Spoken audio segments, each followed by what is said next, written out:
Boa noite a todos. Vimos mais uma vez apresentar um estudo do Evangelho. E o tema de hoje é o tema O Jovem Rico. Vamos fazer a nossa prece inicial para depois dar início à interpretação do Evangelho. Querido Mestre Jesus, mais uma vez nos apresentamos para o estudo do Evangelho à luz do Espiritismo. Neste momento em que iniciamos a gravação desse estudo, que foi objeto da nossa preparação, da nossa pesquisa, nós nos pedimos que nos ampare, que nos inspire, que traga palavras à nossa boca, para que possamos expressar aquilo que estudamos, aquilo que preparamos, com a ajuda dos benfeitores espirituais. Que o estudo possa ser proveitoso para todos o que o assistirem. É o que vos peço, Senhor. Ampara-nos a todos e que assim seja. Então, vamos fazer uma leitura inicial dessa passagem do Jovem Rico, para que a gente possa depois voltar e estudar versículo por versículo, né, no exercício do miudinho do Evangelho. Lá em Lucas, capítulo 18, versículo 18, diz assim: E perguntou-lhe um certo príncipe, dizendo: Bom mestre, que hei de fazer para herdar a vida eterna? Jesus lhe disse: Por que me chamas bom? Ninguém há bom, senão um, que é Deus. Sabes os mandamentos: não adulterarás, não matarás, não furtarás, não dirás falso testemunho. Honra a teu pai e a tua mãe. E disse ele: Todas essas coisas tenho observado desde a minha mocidade. E quando Jesus ouviu isto, disse-lhe: Ainda te falta uma coisa. Vende tudo quanto tens, reparte-o pelos pobres e terás um tesouro no céu. Vem e segue-me. Mas ouvindo ele isto, ficou muito triste, porque era muito rico. E vendo Jesus que ele ficara muito triste, disse: Quão dificilmente entrarão no reino de Deus os que têm riquezas. Porque é mais fácil entrar um camelo pelo fundo de uma agulha do que entrar um rico no reino de Deus. Então vamos fazer o exercício agora de tirar o espírito da letra. Nessa passagem do Evangelho, Jesus se encontrava, naquele momento, trabalhando, caminhando por toda a Galiléia, por toda aquela região ali chamada de Palestina. E, caminhando ali, ele havia acabado de ter aquele contato com as crianças, né? Quando as crianças se aproximaram dele, os discípulos tentaram repeli-las, e ele disse assim: Deixai, deixai vir a mim as criancinhas, não as impeçais. Então, logo após esta passagem, um moço, um moço que um dos evangelistas diz que era rico, outro que era poderoso, e que outro diz que ele era jovem. Então, daí o nome da passagem, o jovem rico. Ele era rico, era jovem e possivelmente pertencia a alguma sinagoga, dirigia alguma sinagoga local. E vendo Jesus, ele correu para ele e aí diz assim: Bom mestre, que hei de fazer para herdar a vida eterna? Assim está lá em Lucas. Que hei de fazer, bom mestre, para herdar a vida eterna? Então, Jesus começa corrigindo isso, né? Ele diz assim, não, bom, por que me chamas bom? Bom é meu Pai que está nos céus. E Jesus, logo em seguida, diz assim, segue os mandamentos. E dos 10 mandamentos, Jesus cita cinco deles. Então, isso aí é algo que nos chama a atenção, né? Porque nos textos evangélicos, a gente tem que prestar atenção não só naquilo que foi dito, mas também naquilo que não foi dito, naquilo que ficou implícito, que ficou subentendido. Então, Jesus citou apenas 5 mandamentos. Isso é muito significativo. E, quando Jesus cita os mandamentos, o jovem rico diz assim: mas tudo isso tenho guardado desde a minha mocidade. Tudo isso eu tenho seguido desde a minha mocidade. O que é que ainda me falta? Então Jesus vai e diz: vem, ainda te falta uma coisa. Vai, vende tudo quanto tens e dá-o aos pobres, e terás um tesouro no céu. E ouvindo isso, o jovem ficou muito triste, porque era possuidor de muitos bens, e se retira.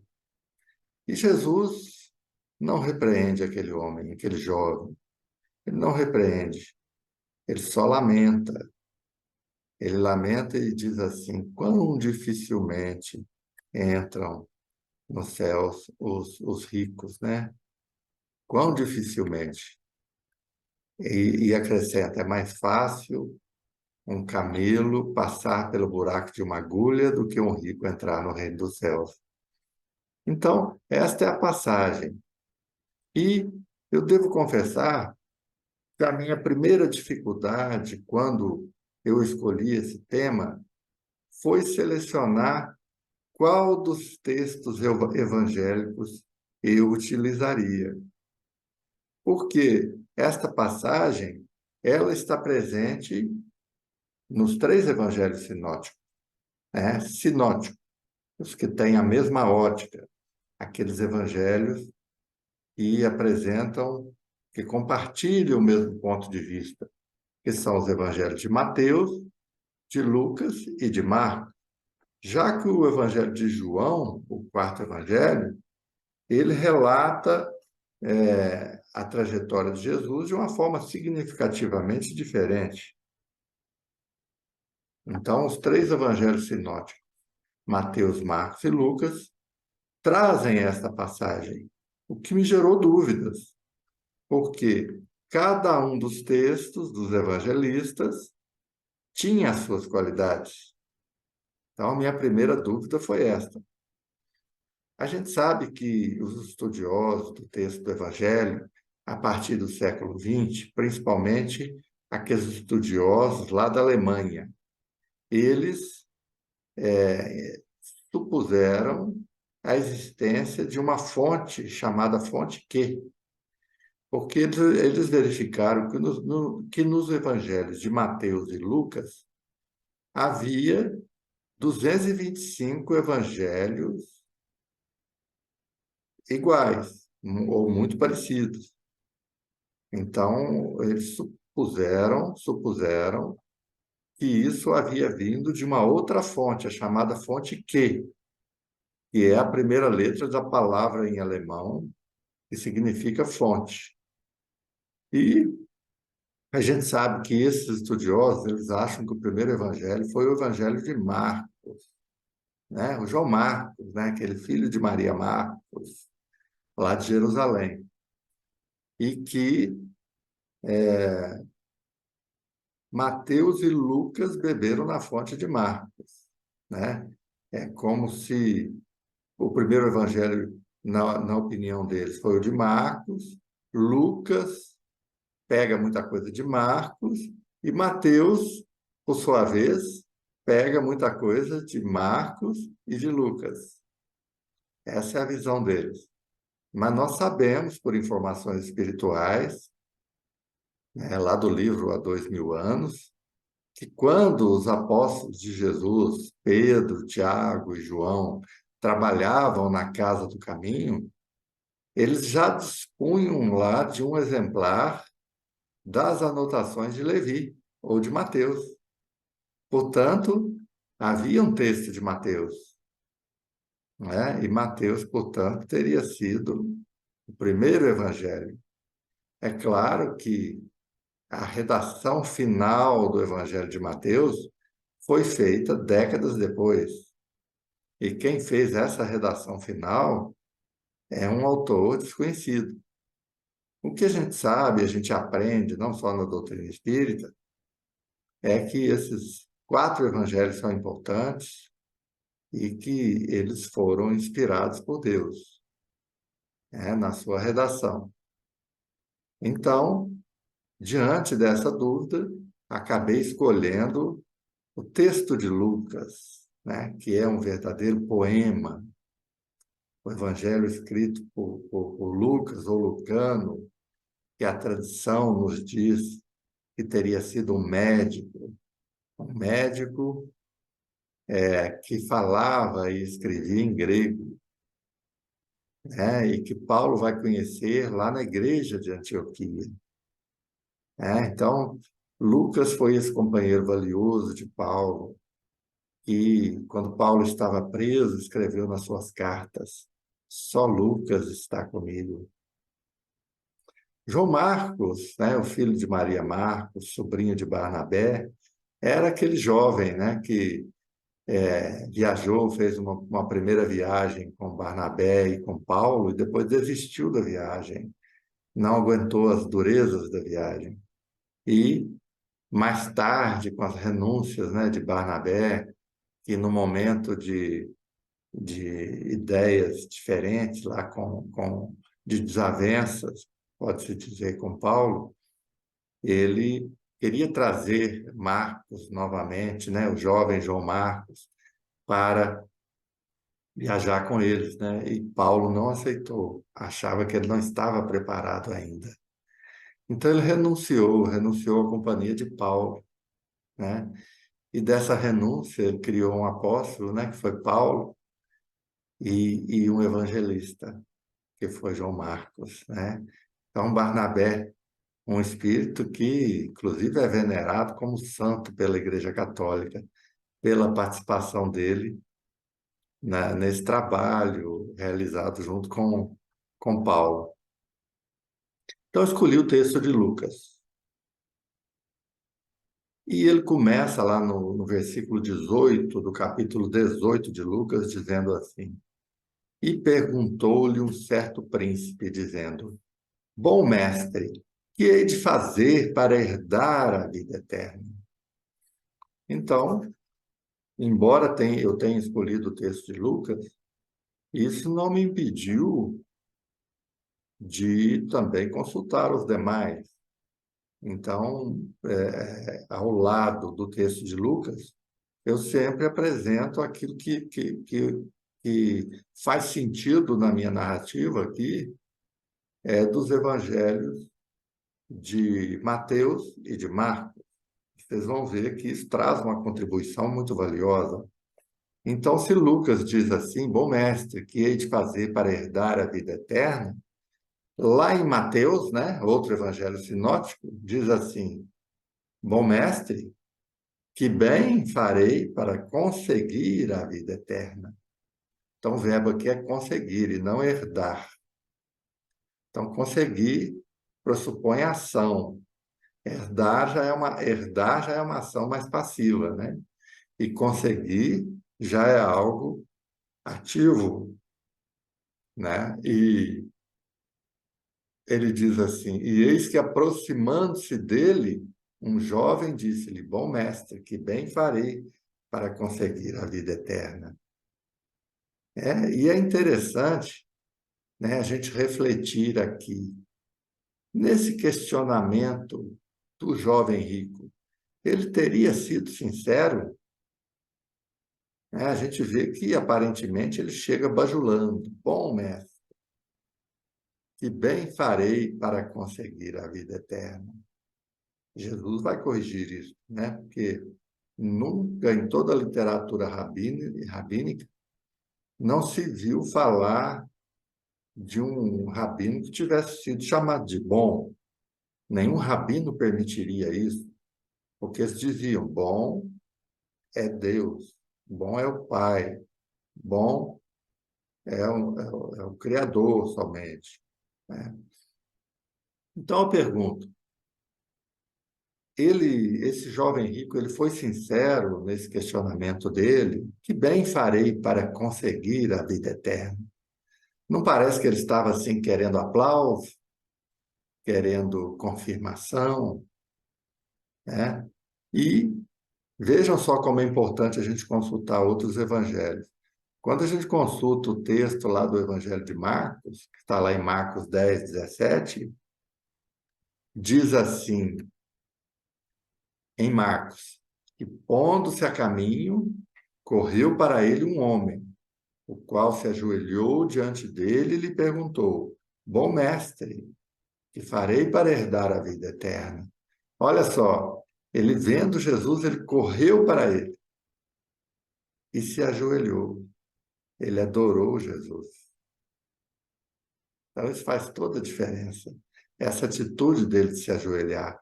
Se ele, como um homem rico, reconhecido na comunidade, já era difícil para ele procurar Jesus, ele galileu, quanto mais procurar Jesus e se ajoelhar. Então, isso mostra que ele era sincero na rogativa dele. Ele era sincero.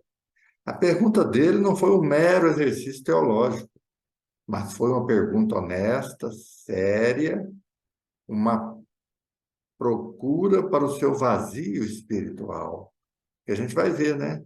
Que se ele achava que já cumpria aquilo tudo dos mandamentos, algo o estava incomodando.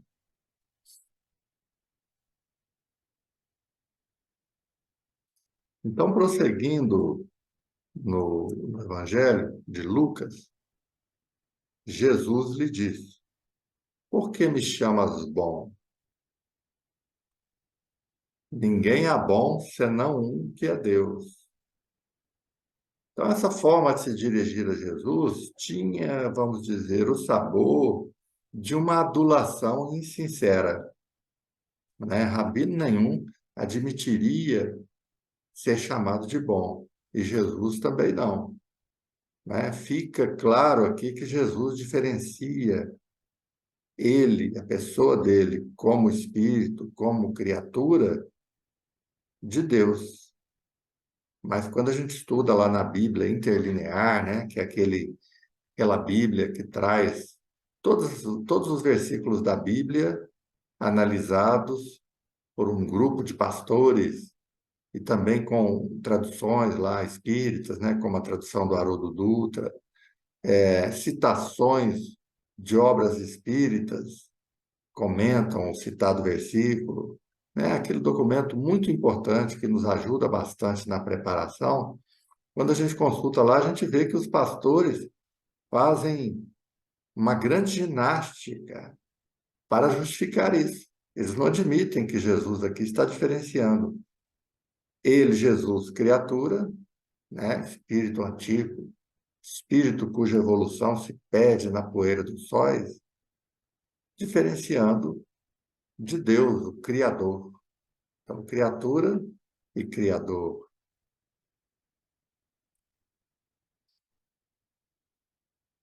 E no Evangelho de Mateus, diz mais ou menos de forma parecida, acrescentando algo. E ele disse-lhe: Por que me chamas bom? Não há bom senão um só, que é Deus. Se queres, porém, entrar na vida, guarda os mandamentos.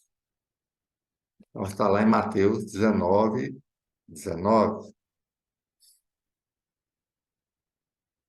Então, aqui em Mateus acrescenta: se queres, porém, entrar na vida, guarda os mandamentos.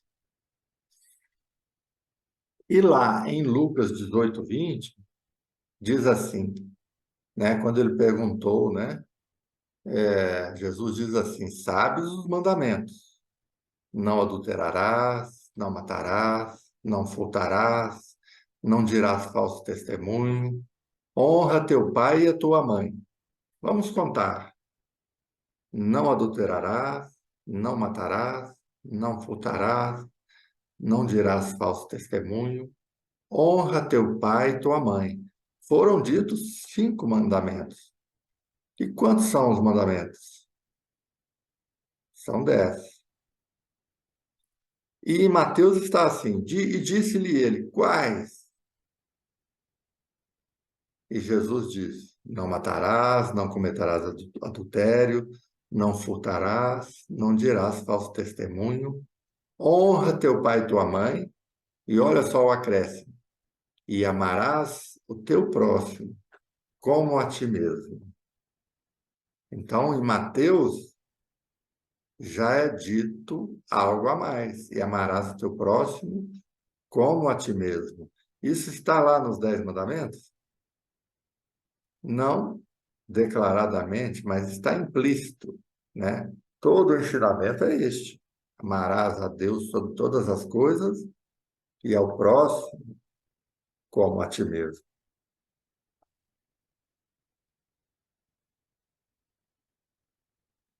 Então, sobre o enfoque espiritual, nós podemos destacar o posicionamento desse jovem, né?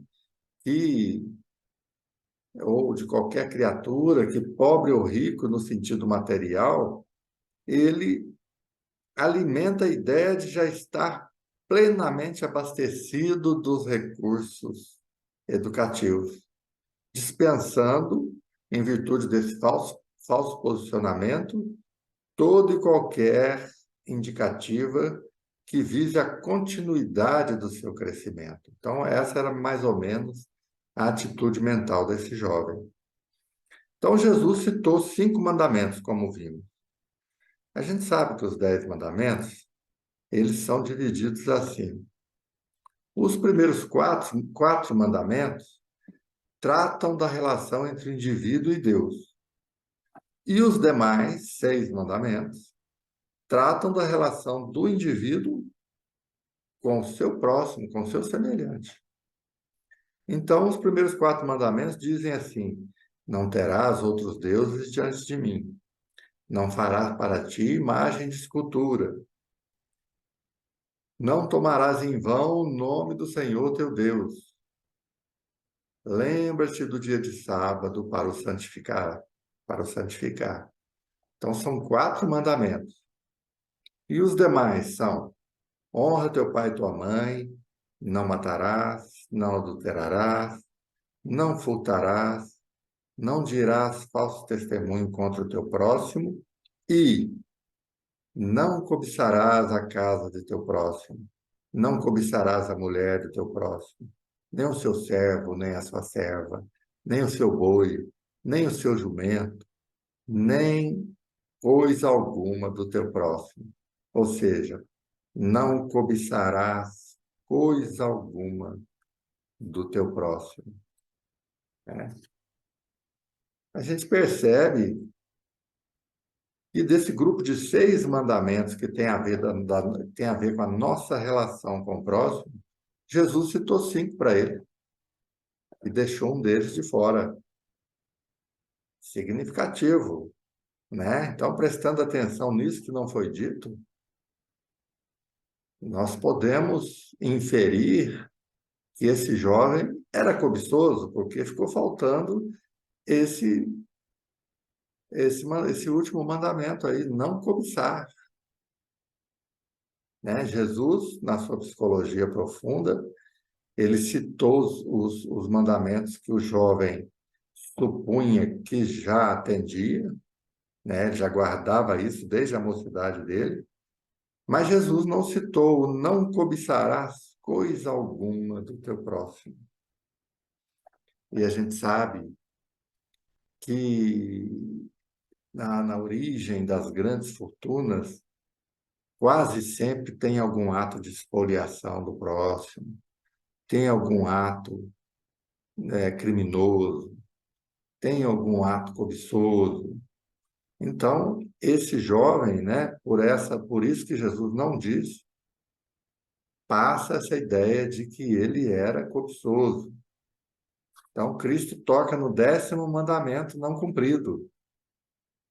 Ele era cobiçoso, né? Esses 10 mandamentos estão lá no capítulo 20 do Êxodo.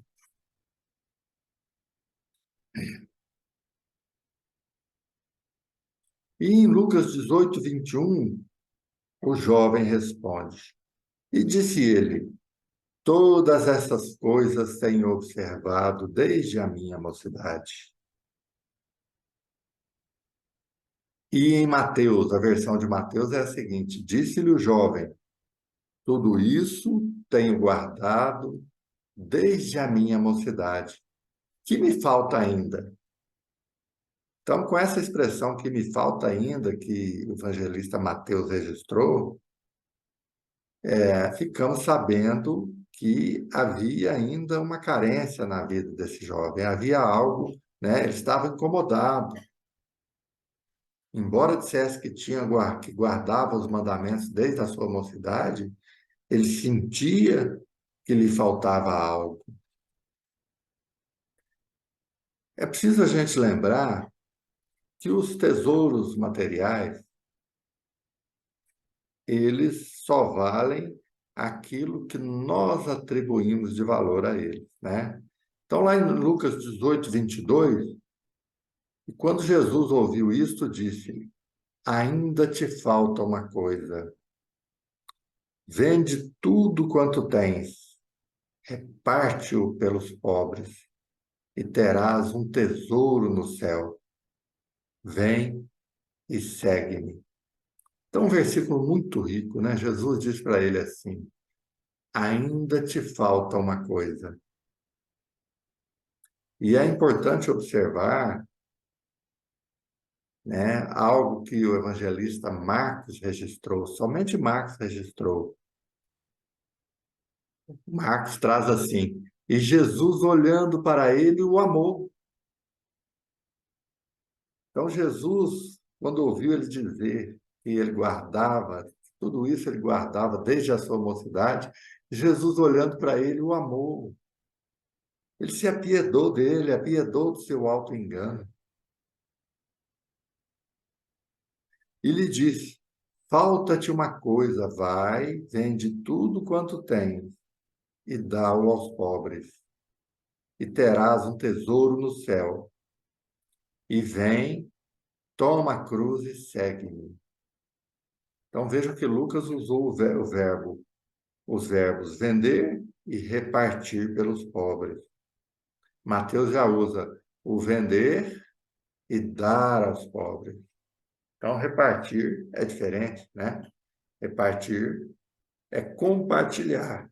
Compartilhar com os pobres aquilo que nós temos em abundância, né?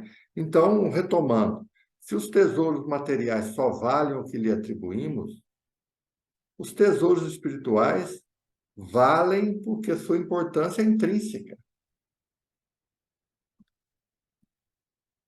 A sua importância é real, é verdadeira. São tesouros inalienáveis, intransferíveis. Esses são os tesouros espirituais. Já os tesouros materiais, eles só valem o valor que nós atribuímos a ele. A pessoa pode possuir um carro velho, mas ela não vende aquele carro de forma nenhuma, porque ela atribui um grande valor a ele,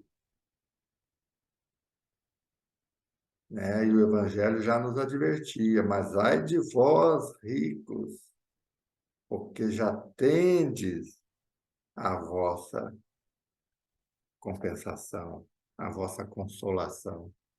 Ai de vós, ricos, porque já tendes a vossa consolação. No caso, a gente percebe aí que Jesus advertiu foram os ricos materialistas, né? Porque nós somos administradores temporários do bem dos bens do Pai. E há ricos materialistas, como há ricos altruístas. Então é importante a gente assinalar isso. Mas eu queria destacar aqui essa questão. Jesus, olhando para ele, o amou. A gente acha que amar é somente através de gestos, né? Mas às vezes a gente ama no coração. E Jesus, o amando e percebendo ali o seu auto-engano, o amou dizendo para ele a verdade. Jesus não poderia mentir para ele. Então Jesus o amou e diz a verdade, disse a verdade para ele. Falta-te uma coisa. Vende tudo quanto tens, reparte-o pelos pobres e terás um tesouro no céu. Vem e segue-me. E em Mateus está escrito assim: Disse-lhe Jesus: Se queres ser perfeito, vai, vende tudo o que tens e dá-o aos pobres, e terás um tesouro no céu. E vem e segue-me. Então, vocês percebem por que que os estudiosos do Evangelho, né, principalmente os alemães, eles acham que há uma fonte comum? Porque daqueles 200 e tantos versículos que estão em comum, principalmente em Mateus e Lucas, eles acham que isso veio de um outro texto, um texto que ninguém nunca achou, não há um pergaminho com esse texto, né? Mas pela análise textual eles acham que vem dessa fonte aí. Então, em Mateus acrescenta isso: se queres ser perfeito, vai, vende tudo o que tens e dá aos pobres, e terás um tesouro no céu. E vem e segue-me. Interessante que nas pesquisas que eu fiz, eu encontrei que em um evangelho apócrifo, né? Evangelhos apócrifos são aqueles textos sobre a vida de Jesus que não foram considerados sagrados pela igreja, né? Quando São Jerônimo compilou, né, tudo que havia de textos para formar a Bíblia, ele descartou alguns evangelhos que existiam. Um deles foi o Evangelho dos Hebreus. E lá no Evangelho dos Hebreus está dito assim: o Senhor lhe disse: Por que disse que obedeceste à lei e os profetas?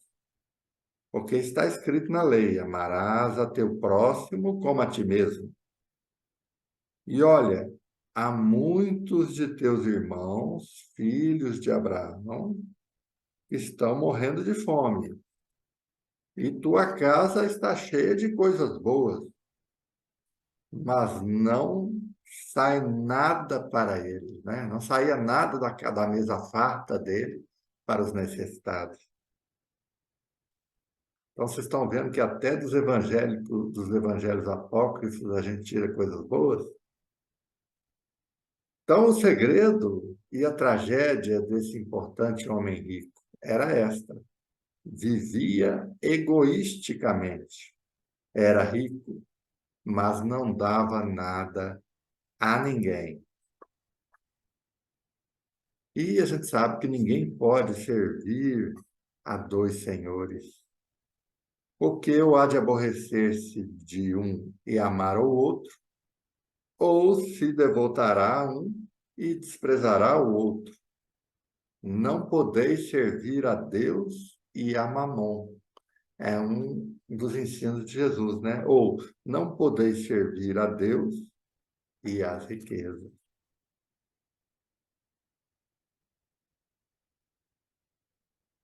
E em Lucas 18:23 diz: Mas ouvindo isto, ele ficou muito triste, porque era muito rico. Era rico. Mas será que são só os ricos que são apegados? Não existe também o pobre que é apegado ali aos seus bens, quase miseráveis? Né? A gente conhece aquela famosa história de um guru que morava numa gruta, era um faquir, E ele possuía só duas túnicas, eram os únicos bens que ele possuía. A que ele usava no corpo e a outra que ele tinha de reserva. Um dia, quando ele estava fora da gruta, pegou fogo na caverna e queimou a sua túnica reserva. Então ele ficou desesperado, porque era apegado àquela pobre túnica, que era o único bem adicional que ele possuía. Então, as coisas têm o valor que nós atribuímos a elas, as coisas materiais. Já as coisas espirituais, não. Elas têm um valor intrínseco. Essa é a diferença.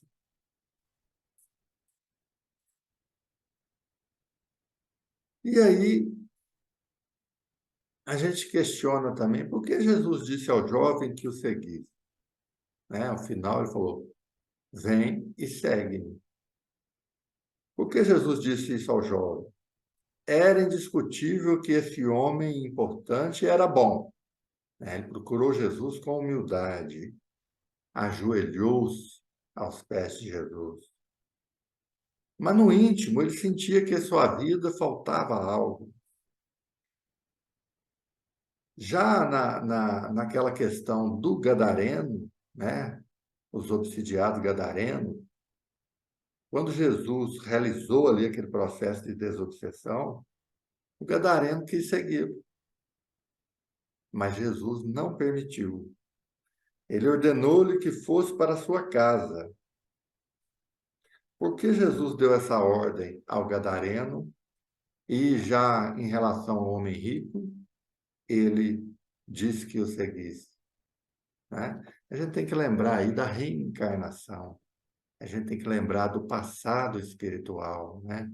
Jesus amou aquele jovem, apiedou-se dele, mas era alguém que tinha uma bagagem espiritual. Então, ele já estava em condições de amadurecimento que o permitiam seguir a Jesus. Já o gadareno, não, ele havia acabado de sair de um processo de obsessão. E o mais importante é que ele testemunhasse a sua cura no seu próprio lar. Então, quando Jesus disse essa verdade ao jovem rico e o chamou para segui-lo, né? Vai, vende tudo que tem e reparte com os pobres. Ele ficou muito triste, porque era muito rico.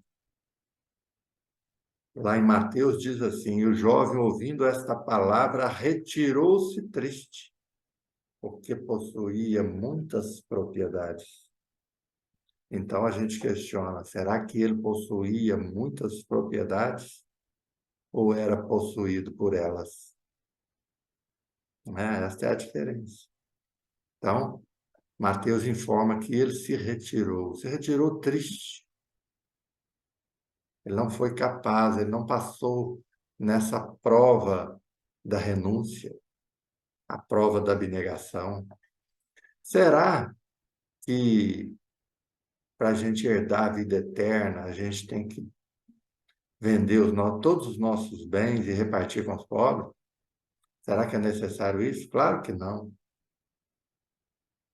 Jesus atuou aqui como um pai, né? Que um pai atua em relação ao filho. O bom pai sabe quais as fraquezas daquele filho, quais os pontos que tem que focar mais na sua educação.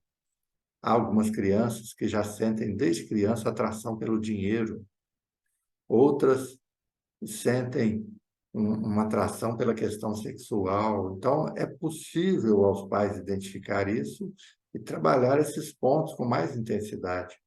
Jesus aqui disse isso para o jovem rico, porque sabia que ele ainda trazia um apego aos bens, às propriedades que ele possuía.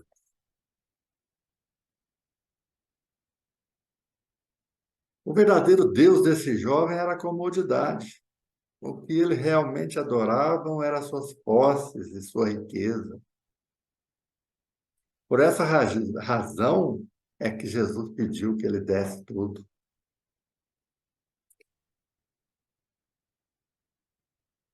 Se esse jovem quisesse encontrar a felicidade, devia terminar com tudo isso e viver para os outros com a mesma intensidade com que tinha vivido para si mesmo. Então, aí está a sabedoria do ensino de Jesus, né? Trabalhou o ponto que era o de maior necessidade desse jovem rico, desse príncipe.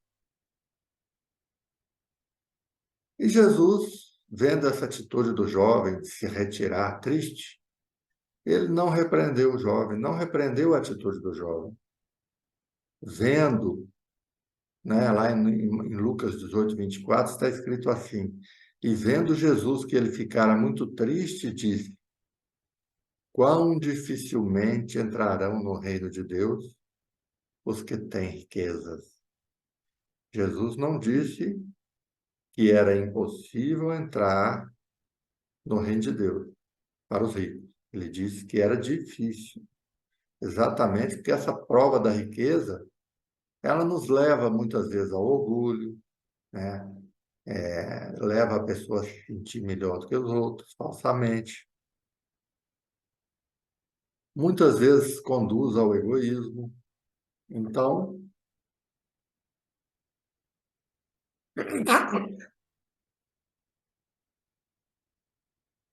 por isso é que Jesus disse: quão dificilmente entrarão no reino de Deus os que têm riquezas.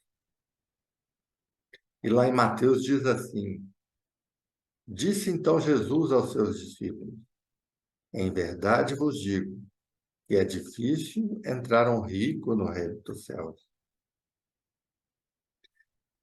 Na mensagem intitulada Amarga Experiência do livro Instruções Psicofônicas, que é um livro do qual eu gosto muito, mensagens gravadas por Chico Xavier, né, através da sua psicofonia, o Arnaldo Rocha, que era o dirigente da reunião, em 1954, no grupo Meimei de Pedro Leopoldo, gravou diversas mensagens de benfeitores e mesmo de espíritos sofredores que eram trazidas através das faculdades mediúnicas de Chico Xavier, através da voz, da psicofonia, ao final das reuniões. Então, uma mensagem que ele gravou foi do irmão intitulado F, né? Não trouxe o nome completo. Era um banqueiro, era um ex-banqueiro que já se encontrava desencarnado. E ele desencarnando, tudo que ele tocava virava ouro. Ele, no próprio túmulo dele, quando ele conseguiu se desvencilhar ali do corpo físico, mãos caridosas o libertaram ali, porque ele estava há longo tempo no túmulo, preso ainda ao corpo material, né, aos despojos materiais. Quando ele foi libertado, ele tocou no túmulo, o túmulo virou ouro. Ele foi para casa, tocou a campainha virou ouro. Bateu na porta, a porta lhe pareceu de ouro. Teve sede, foi até uma fonte de água no alto do Santo Antônio, em Belo Horizonte. E quando foi beber a água, ela se transformou em ouro líquido. Ele estava com esse monoideísmo, com essa fixação mental no ouro, porque ele, quando encarnado, era muito apegado, né, ao seu ouro, ele como um banqueiro muito rico. E foi até uma igreja que me parece ser a igreja da matriz, né, da Boa Viagem, uma igreja que ele frequentava, e ele frequentava assim socialmente apenas, né, não se empenhava, não era sincero na prece. E os ídolos, né, as imagens que ele viu ali, né, na igreja, as imagens sagradas, eles pareceram de ouro. Então ele ficou ali um longo tempo até que ele fez uma oração sincera, pedindo ajuda, e se lembrou de um antigo amigo espírita, que era o professor Cícero Pereira, à época também desencarnado. E foi pensar em Cícero Pereira, e Cícero lhe apareceu dizendo: olha, vem comigo. E ele foi levado até a reunião do Grupo Meimei em Pedro Leopoldo, onde foi atendido uma primeira vez. Depois disseram para ele assim: olha, para você melhorar dessa fixação mental, vamos te dar uma tarefa. Você vai até o seu banco e vai tentar convencer os seus antigos clientes a direcionarem algum dinheiro, algum recurso material para os pobres. E ele ficou ali dias e dias naquela fila de depósito e ninguém o ouvia. Ele chegou a abordar, né, espiritualmente, cerca de 1.000 pessoas, até que um dia ele sugeriu a um senhor que doasse um pouco daquele dinheiro para comprar uns cobertores para uma família pobre.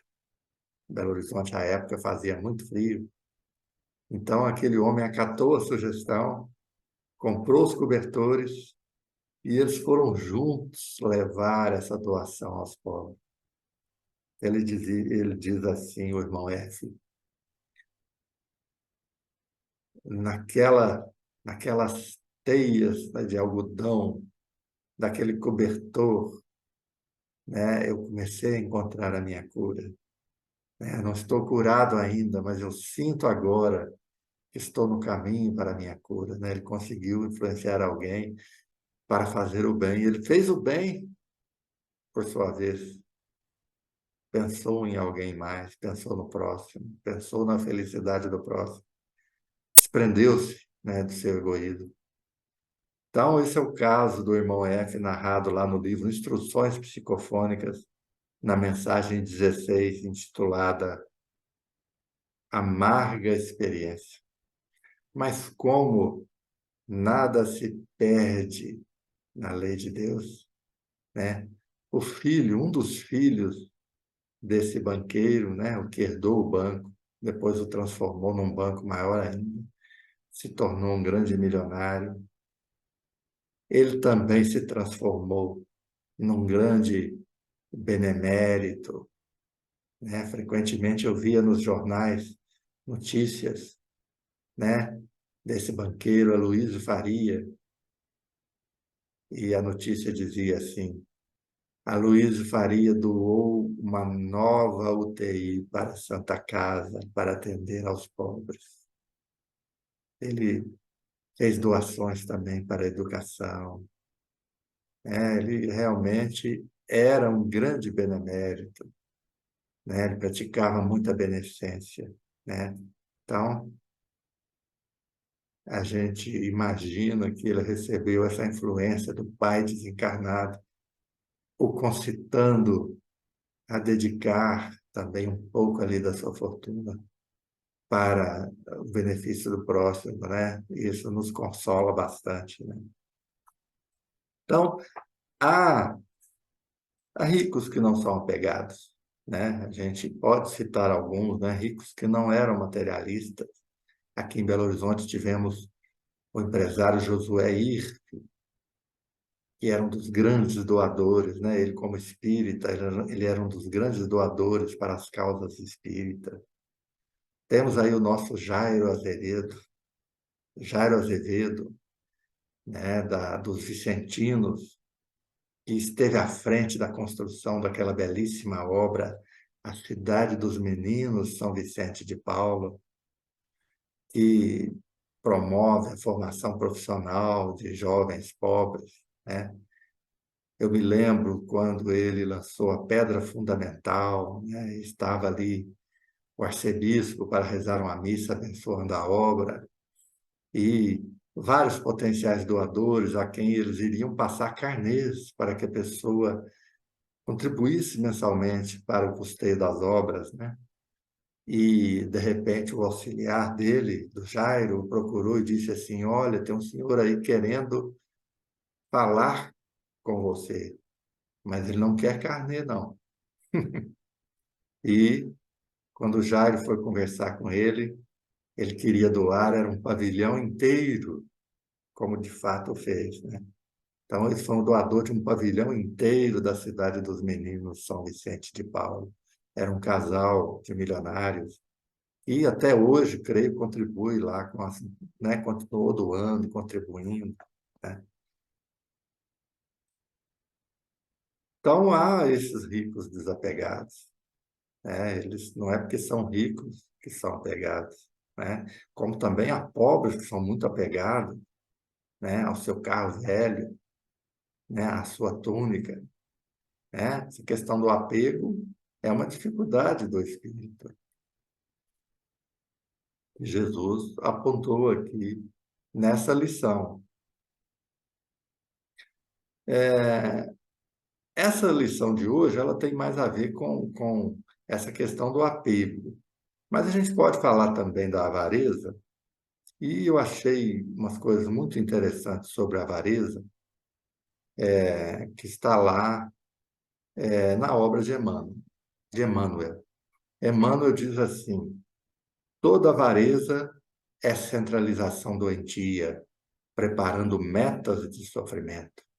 Olha só que coisa incrível. A avareza nossa prepara metas de sofrimento, né? É uma programação para o sofrimento.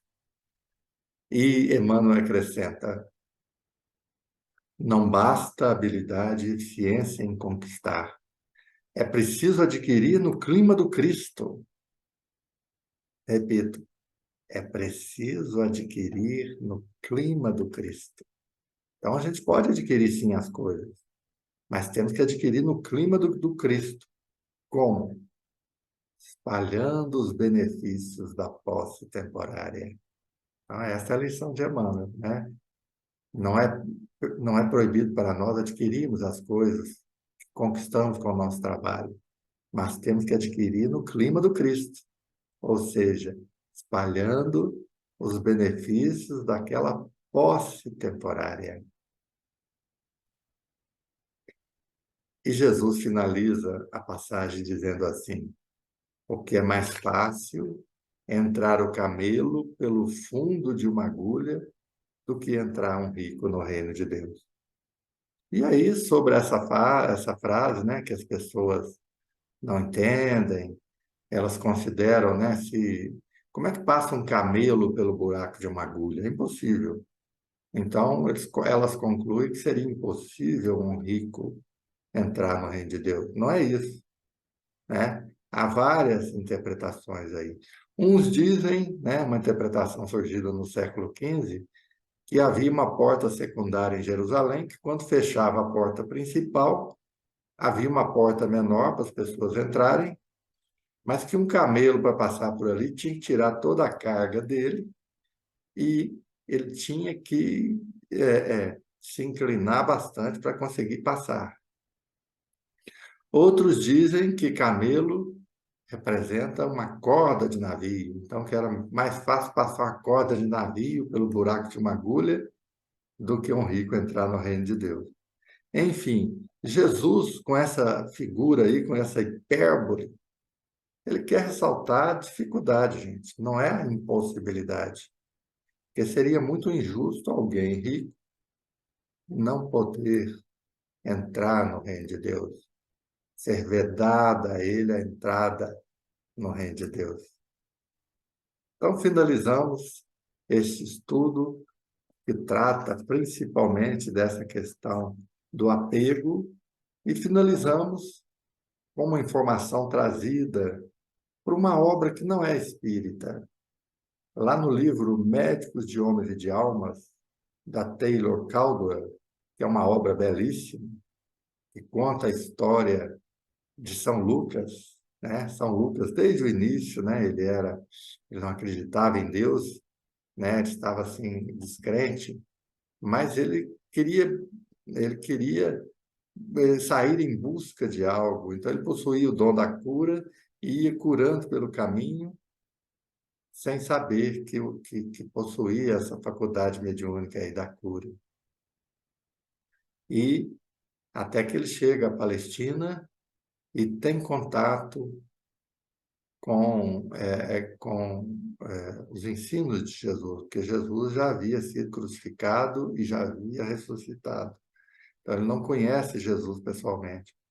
Então, lá nessa obra, numa determinada passagem, Lucas encontra aquele jovem rico em um navio, que se chamava Hillel, e o encontra em profunda depressão, arrependido de não ter seguido Jesus. Que Jesus nos abençoe e até uma próxima oportunidade. Vamos fazer a nossa prece final. Mestre Jesus, obrigado por esses momentos de trabalho do Evangelho, essas reflexões tão importantes para nós, tiradas da literatura espírita, dos estudos bíblicos, dos estudos evangélicos. Nós agradecemos por essa oportunidade preciosa e vos pedimos que nos ajude a completar o ciclo. E esta lição do Evangelho, depois de ter sido estudada, possa ser refletida, sentida e vivenciada. Ajuda-nos nesse sentido, Senhor, para que possamos incorporar essa lição em nós, eliminando da nossa vida qualquer possível apego, eliminando qualquer possível avareza e nos ajudando a sermos mais solidários, mais caritativos em relação ao próximo. Muito obrigado, Senhor Jesus. Traz para os nossos lares, de todos que estão aqui ouvindo este estudo e o acompanharam até o final, traz as tuas bênçãos, a paz, traz a alegria, traz aquela ventura de saber-se seguidor do Cristo, de saber-se que estamos na busca da nossa melhoria interior. Ampara-nos a todos, que assim seja.